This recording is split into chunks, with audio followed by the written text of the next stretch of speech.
Okay, so I'm in the T7000 and the front suspension doesn't seem to be working properly. So I've got this little special tool here that we can test the system with. So let's plug this in. So it goes into this socket here. We can find the right, there it goes. Okay, then we start up the tractor and it starts up in its H menu.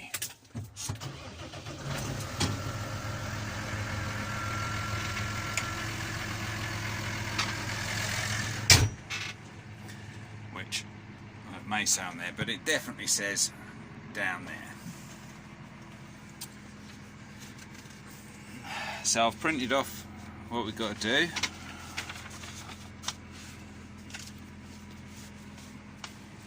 As you can see, display disabled. So let's see if we can film this in some sense. So the first thing is to get to the test. So I need RM.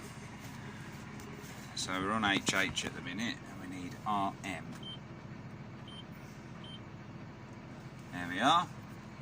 That's RM. Now we go down. RMHH, and we need to go to RMH1. There. And we go down. Yeah. And then we need RMH1, but with a picture of an axle. There. Right.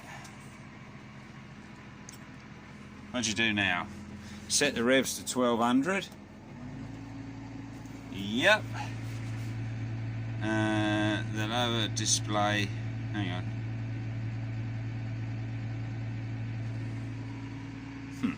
I must have missed saying out. Hang on.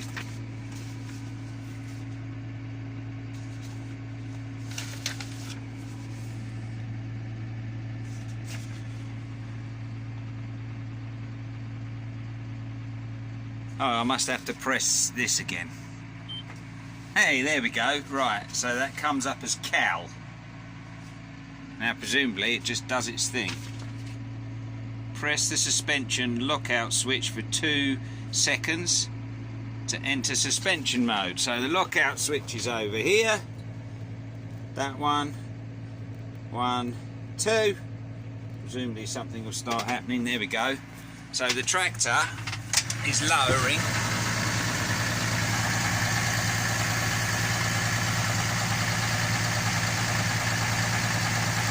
And then I think it'll come up again. I don't know if we can see that down there.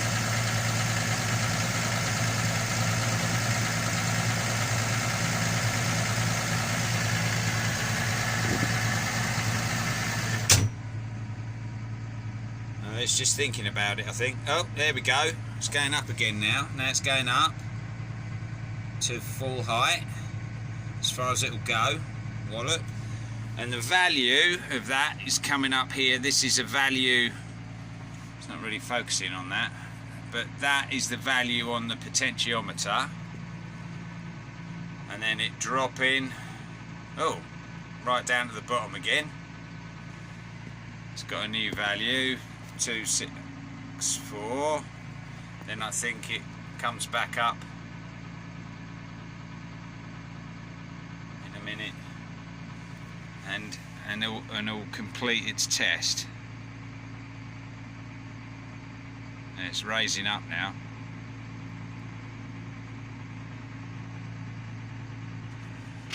Seems very out of focus, this phone.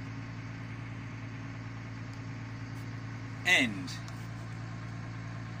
Right, so that means that everything has worked properly. Yeah, that's that. 10 seconds, 4 seconds maximum height. The lower central display will end when the APC is finished. All component suspension now calibrated. Set the engine to low idle and and key off.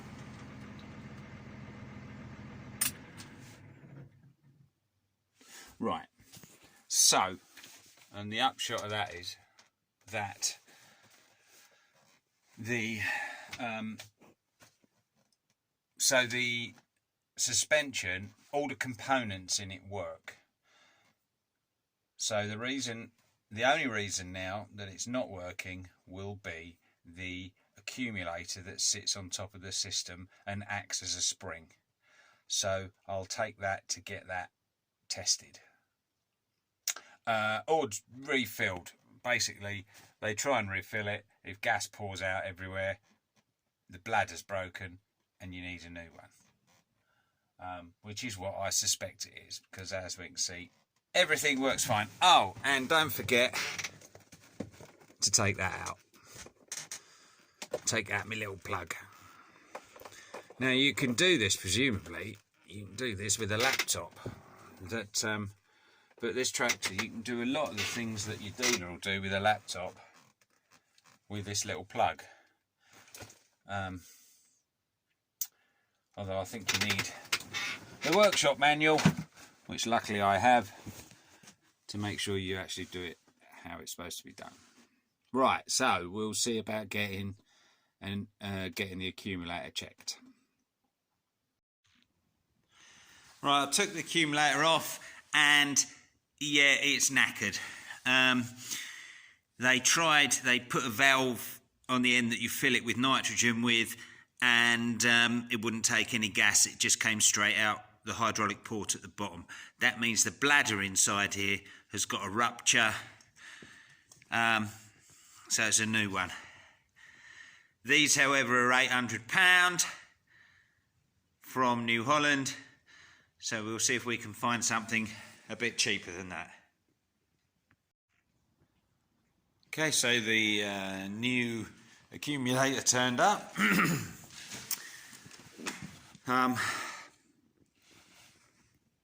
So that one, a replacement for that was going to be £800 as a New Holland part. But also, if I could get it, which was a struggle, because that's made specifically for New Holland by Hydac. So I've ended up with this. I wasn't sure what it would be like, whether it would be a cheap Chinese copy or something. But in fact, that's made in Germany by a brand, big brand, so of Freudenberg. So whether that was once made for New Holland or they both make them, I don't know. But it looks exactly the same, so hopefully it will fit on.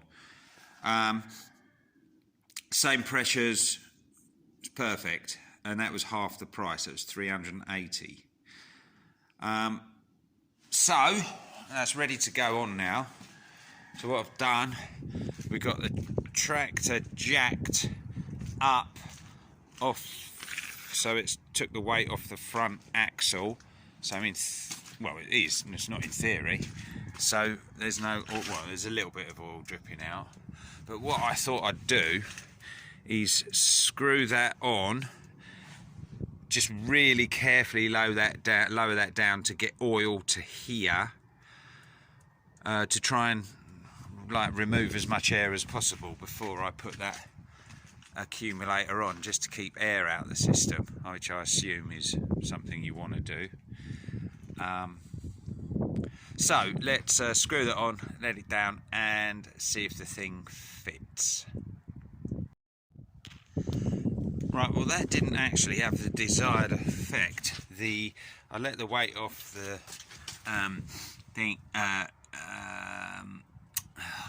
jack, and that ram hasn't moved up at all.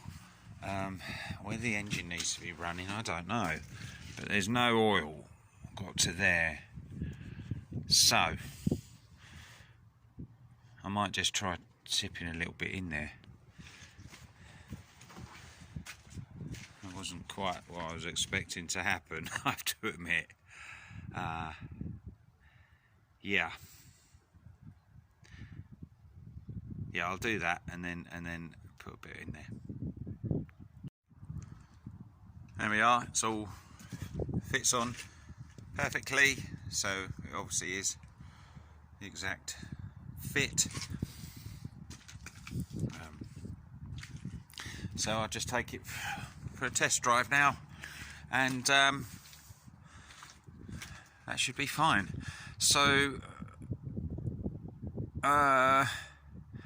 anyway, we get the suspension back for about £400, so somewhat cheaper than getting the local main dealer to do it, I would imagine.